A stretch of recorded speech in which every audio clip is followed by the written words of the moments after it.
Welcome back to Let's Play Castlevania Bloodlines. Last time we went through the munitions factory in Germany and defeated a creature made entirely out of gears.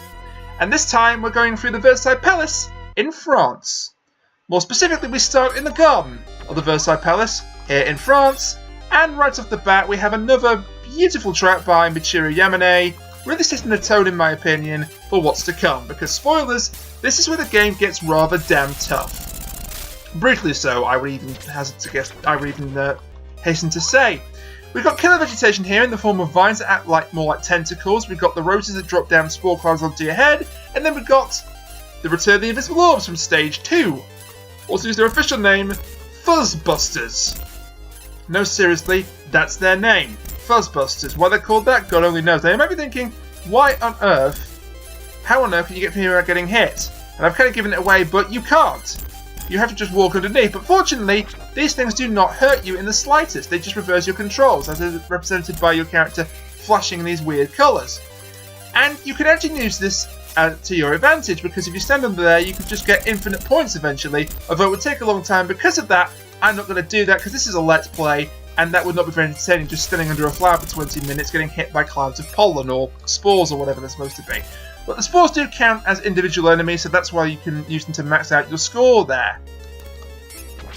Over here, we've got another interesting enemy. This vine circle looks intimidating, but just hit any of the vines and they all explode. Only one of that instance in the entire game, and funnily enough, there's quite a few one-time enemies in Stage 5. It's kind of strange in that regard. Now over here we have the statue, which is rather nice, although that middle statue, fountain, not statue. This middle statue here is showing its arse to the camera, which is not so wholesome. And speaking of not so wholesome, the fountain turns to blood, and then these red skeletons rise out of it, and you have to try and escape them somehow. The red skeletons are a classic Castlevania enemy, and their gimmick is that they cannot be killed. If you hit them, they just fall over. Don't want that, because that's not the sub-weapon I want. Instead, I want the axe to deal with this thing. I got hit anyway by the red skeletons, that's embarrassing. No, this thing. No, I'm still taking damage, god damn it. Get out of here, you stupid skeleton monkey. Yes, that's the official name, Skeleton Monkey. Even though it looks very much like a bug, its official name is Skeleton Monkey. What you're going to do is sort of throw the axe and then back off so you can hit it once with the whip to finish it off. Then these next two decide to change up the pattern a bit. Still going to use the axes. I hate these things, honestly. I've already learned the death animation that they just go slowly, the arm slowly comes to a stop after they've been set on fire and then just fades away. I do kind of like that. It's a nice touch.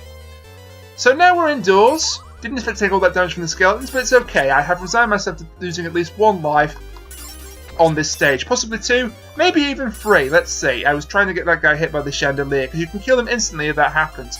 Kind of strange how in this stage you can hit them with these stage hazards and kill them. Can't do that in stage 3, however, but it's a minor complaint.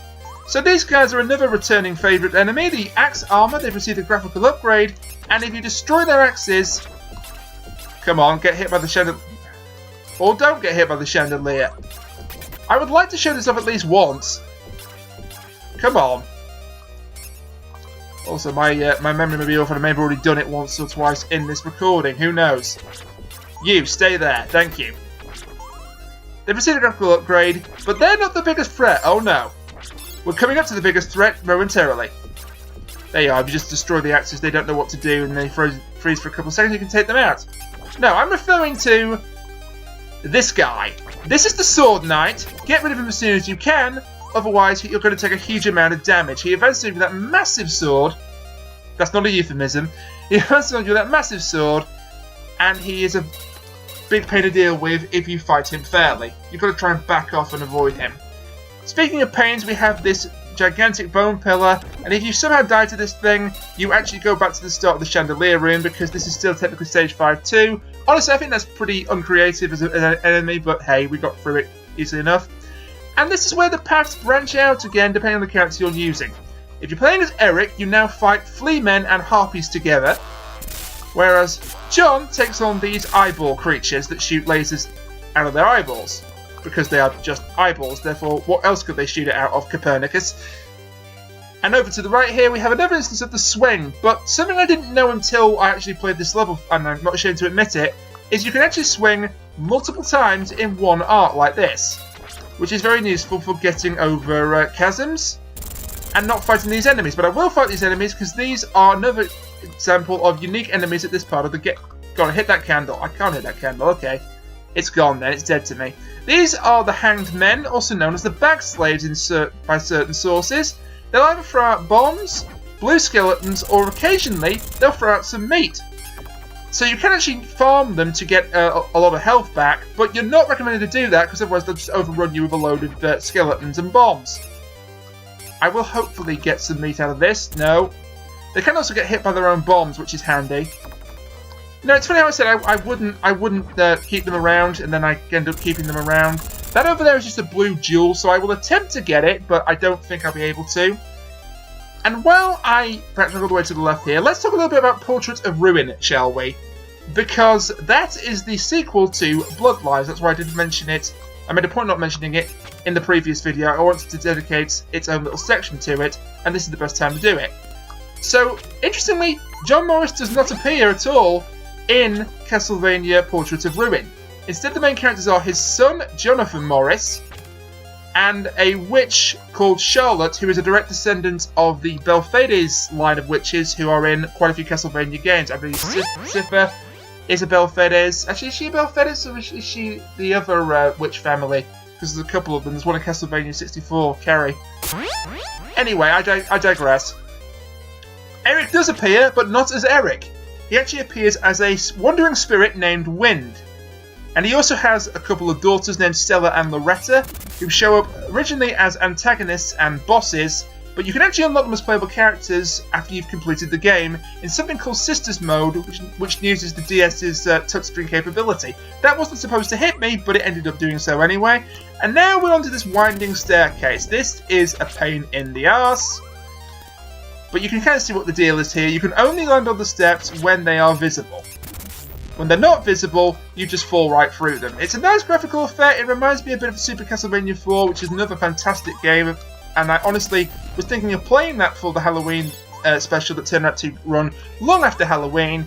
But I decided that this one for reasons, which I'm not going to go into now because we've still got commentary to do. Another thing that makes Portrait of Ruin interesting is that some of the tracks in this game turn up in Portrait of Ruin, but you expect that because it's a sequel. Anyway, enough of my rambling, we now have a mini-boss. This is the Blue Armor Knight, and honestly, he's not that hard as long as you're paying attention.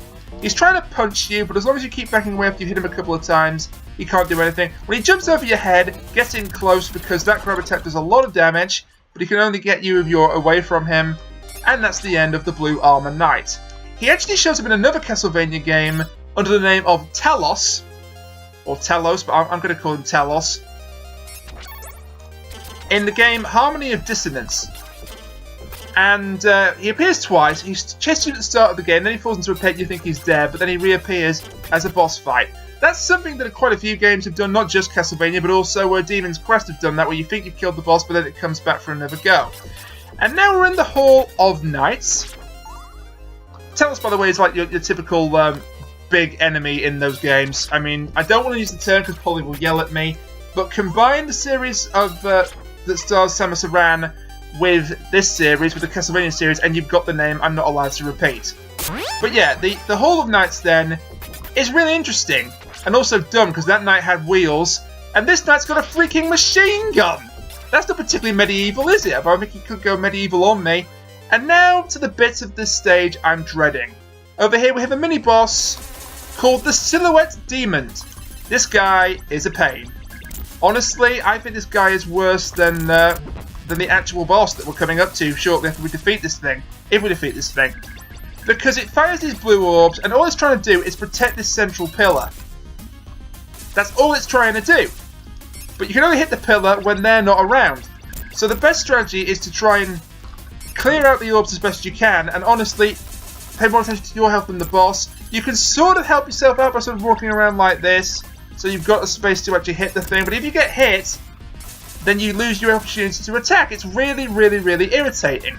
And here's the thing, this was not actually a creation by the creators of the game themselves. This is clutch. This is extremely clutch. I'm going to die, aren't I? Can I finish it off? Yes, I can. That was very clutch. I'm not going to be able to beat the boss with one hit point. But yeah, That silhouette demon was actually created by a fan. In a contest for the Japanese Mega Drive fan magazine, the second place was the skeleton monkey that we already saw, and the third place, funnily enough, was the flying beetle roller. I know that Mega Man 6 famously put in a couple of fan-created robot masters. I think it was Wind Man and Blizzard Man, respectively. I could be wrong, or was one of them Night Man? Anyway, we're coming up to the boss. You want the axe here because it's extremely useful, but as I say, with 1 hit point, I'm not holding out my much hope. But let's go over here to our death and to the boss. And our boss this time is that candle. No. Our boss this time is, believe it or not, Marie Antoinette's ghost. Yes, this is seriously supposed to be Marie Antoinette's ghost. This is the Princess of Moss, to use her official name. She just flies around, she does a lot of damage if she hits you. Of course, that doesn't actually matter to me because 1 hit will kill me. This is why the axe is so useful. She shows her true form with this giant moth-like creature. And that was extremely stupid because I trapped myself. Once more from the top there. So yeah, Princess of Moss. It's a mistranslation. It's supposed to be Princess of Moss. But it's a mistranslation, as I say. I kind of want to hit this to in the next phase. Thank you. You can actually get a hint of the princess's true identity with that big old cocoon in the background, which is really neat. Honestly, this boss is not too difficult. He says as he gets hit. If you've got axes, you can use them to really cheapen this thing out. It'll do a swoop attack. The real thing I've got to watch out for, actually, is later on in the fight when the stage gets very, very cluttered indeed. Just keep moving around. I've kind of lost track of myself because, well, I've just lost track of myself. It's kind of hard to see the spore clouds, though, so that can work against you. Wow, now that I've got the health to spare, I'm playing really sloppily in this boss fight. But honestly, I don't particularly care. Will you stop going straight for me? God damn it. Okay, this is the hardest part of the fight. This is what you saved your axes for. If I can actually aim them. I cannot aim them. So the princess spawns these little baby moths. And they can be a real pain in the ass to clear out. Also, she's still doing the spore attack. This is not going to end well. Come on, you're better than this, Rain. Come on. Oh my god. 1 hit wonder. Got it. I made a appalling meal of that, but I don't care. I didn't lose another life. I've got 3 lives to take on the rest of the game. I'll take it. I made myself a complete idiot on a Let's Play video. Made myself look like a complete idiot, but I will take it. Stage 5 is done. Jesus Christ. And all that's left now is the final stage of the game. And the final boss. I'm not going to spoil what the final boss is, but I will give you a hint. Are you ready? You ready for this hint? It's a Castlevania game. But I will try and show you a neat little trick, because you don't have to fight those guys. Oh no. You can kill yourself instead.